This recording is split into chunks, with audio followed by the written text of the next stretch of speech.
नमस्कार, TV9 मराठीमध्ये आपल्या सगळ्यांचं स्वागत। मी निखिला। महत्त्वाची बातमी, पालघरमध्ये मुख्यमंत्री शिंदेंच्या बॅगेची तपासणी करण्यात आली। निवडणूक अधिकाऱ्यांकडून मुख्यमंत्री एकनाथ शिंदे यांच्या बॅगांची तपासणी करण्यात आली आहे। फक्त कपडे आहेत, युरिन पॉड देखील नाही असा टोला मुख्यमंत्री एकनाथ शिंदेंनी उद्धव ठाकरे यांना लगावलाय।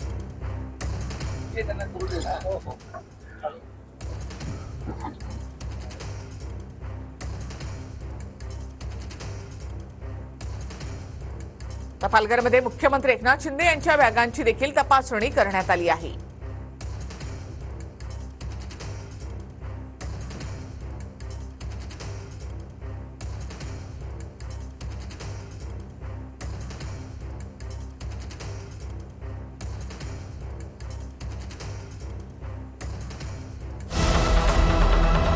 उद्धव ठाकरेंच्या बॅगा तपासल्यानंतर आता मुख्यमंत्री शिंदे आणि दोन्ही उपमुख्यमंत्र्यांच्या बॅगाही तपासण्यात आल्या। वणी आणि औसामध्ये उद्धव ठाकरेंच्या बॅगा तपासण्यात आल्या होत्या। त्यानंतर आता मुख्यमंत्री शिंदे आणि उपमुख्यमंत्री अजित पवार यांची बॅग तपासण्यात आली।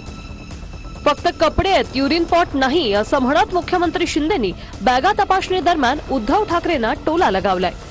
मोदींची तपासली का? अमित शहाची तपासली? साहेब अद्याप आले नाहीत। नाही आले तर मला तपासलीचा व्हिडिओ पाठवायचा। हो साहेब, नक्की। ठीक आहे, नक्की साहेब। हा, तुमच्या सगळ्यांचं मी करतोय। मोदींची बॅग तपासतानाचा मला तुमचा व्हिडिओ आला पाहिजे। हो साहेब। हा, तिकडे तुम्ही शेपूट नाही घालायची। हा व्हिडिओ मी रिलीज करतोय। ठीक आहे, तपासा बॅग माझी, बॅग रिकव्हर आहे।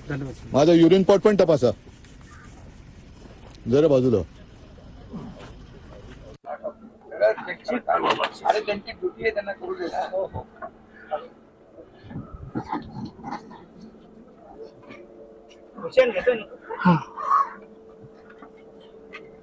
फक्त कपडे आहेत, बाकी काय नाही, आणि युरिन पॉट पण नाही।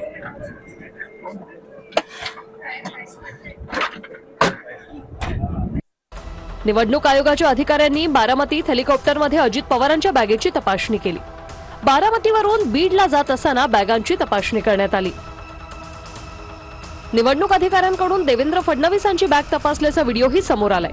व्हिडिओ ट्विट करत भाजपकडून उद्धव ठाकरेंवर निशाणा साधण्यात आलाय। बॅग तपासणीवरून ठाकरेंना टोला, जाऊ द्या, काही नेत्यांना तमाशा करायची सवयच असते। हा व्हिडिओ पहा। 7 नोव्हेंबरला यवतमाळ जिल्ह्यात आमचे नेते माननीय देवेंद्रजी फडणवीस यांच्या बॅगची तपासणी झाली, पण त्यांनी ना कोणता व्हिडिओ काढला ना कोणती आगपाखड केली। तत्पूर्वी 5 नोव्हेंबर रोजी कोल्हापूर विमानतळावरही माननीय देवेंद्रजी फडणवीसांच्या बॅगेची तपासणी झाली। दिखाव्यासाठी केवळ संविधान हाती घेऊन चालत नाही, तर संवैधानिक व्यवस्थाही पाळाव्या लागतात। भाजप महाराष्ट्र अधिकृत ट्विटर खातं। राजकीय नेत्यांच्या बॅगा तपासणं हे नियमानुसारच असल्याचं स्पष्टीकरण निवडणूक आयोगाने दिले। वेळ आल्यास अमित शहा आणि नड्डांचं हेलिकॉप्टरही तपासलं जाईल असं निवडणूक आयोग म्हटलंय। आचारसंहितेनुसारच राजकीय नेत्यांच्या साहित्याची तपासणी करण्यास परवानगी, निवडणूक आयोगाकडून स्पष्टीकरण। ठाकरेंच्या आधी फडणवीसांच्या बॅगांची तपासणी का झाली नाही? आधी तपासणी झाली होती, मग त्याबाबत सांगितलं का नाही? विरोधी पक्षाच्या नेत्यांना टार्गेट केलं जात असल्याचं सुप्रिया सुळे म्हणाले। तर उद्धव ठाकरेंच्या प्रचारावर बंदी आणा, अधिकाऱ्यांचं नियुक्ती पत्र मागण्याचा ठाकरेंना अधिकार काय, असा सवाल नितेश राणेंनी केलाय। उद्धवजींना टार्गेट केलं जाते, रोज उद्धवजींची, मामोल कोल्हेंची, असं कसं होऊ शकतं? आणि तुम्ही बघा योगायोग की आज कशी काय झाली, कारण का टीव्हीवर 2 दिवस एवढं उद्धवजींचं बोलल्यामुळे आज लगेच त्यांची तपासणी झाली। इतके दिवस का नाही झाली आधी? उद्धवजींच्या आधी का नाही झाली? काय अधिकार आहे हो उद्धव ठाकरेंना त्या निवडणूक आयोगाच्या अधिकाऱ्यांचा अपॉइंटमेंट लेटर मागण्याचा? कुठल्या नियमामध्ये लिहिलेलं आहे? मी तर निवडणूक आयोगाच्या प्रमुखांना मी आवाहन करीन, विनंती करीन, मागणी करीन की उद्धव ठाकरेच्या प्रचारावर बंदी आणा। मग तुमचा आडनावाची टिंगल उडवण्याचे तुमचे काय अधिकार आहे? तुम्हाला काल ठाकरे नाही तर वाकरे बोललो तर चालेल? जिथे हवे तिथे शिंदे, फडणवीस आणि अजितदादांनी पैसे पोहोचवलेत असं म्हणत राऊतांनी बॅग तपासणीवरून टीका केली। तर ठाकरेंकडून बॅग तपासणीत स्वतः पब्लिसिटीचा प्रकार असल्याचं म्हणत राहुल नार्वेकरांनी उद्धव ठाकरेंवर निशाणा साधलाय।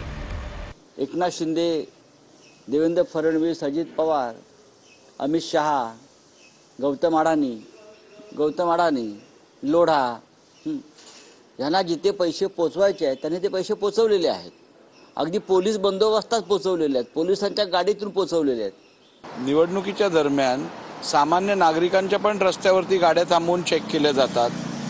यापूर्वीही अनेक मंत्र्यांच्या आणि नेत्यांच्या अशी तपासणी केली गेली आहे. तर केवळ याचा बोलबावा करून एक प्रकारची स्वस्त पब्लिसिटी प्राप्त करण्याचा हा प्रकार मला दिसतो. यवतमाळच्या घाटंजीमध्ये नाना पटोलेंच्या बॅगांची तपासणीसाठी निवडणूक आयोगाचे अधिकारी आले होते. मात्र पटोलेंकडे बॅगच नसल्यानं तपासणी न करताच माघारी परतले. गोवा महाराष्ट्र बॉर्डरवर गाडी अडवल्याने ठाकरे संतापल्याचं पाहायला मिळाले. एन्सुली चेकपोस्टवर ठाकरेंची गाडी अडवण्यात आली होती. जपानमध्ये कोविड वाढला, चायनामध्ये कोविड वाढला की झालं इकडे असर, लगेच लॉकडाऊन. अरे लॉकडाऊनच्या आड काय बसणार तुम्ही? लॉकडाऊन मध्ये माणसं मरत होते, तुम्ही कोविड मध्ये पैसे खात होते, खिचडीमध्ये पैसे खाल्ले, डेड बॉडी बॅग मध्ये पैसे खाल्ले. अरे म्हणून डेड बॉडी बॅग मध्ये पैसे खाल्ले म्हणून तुमच्या बॅगा चेक करतायत वाटतं.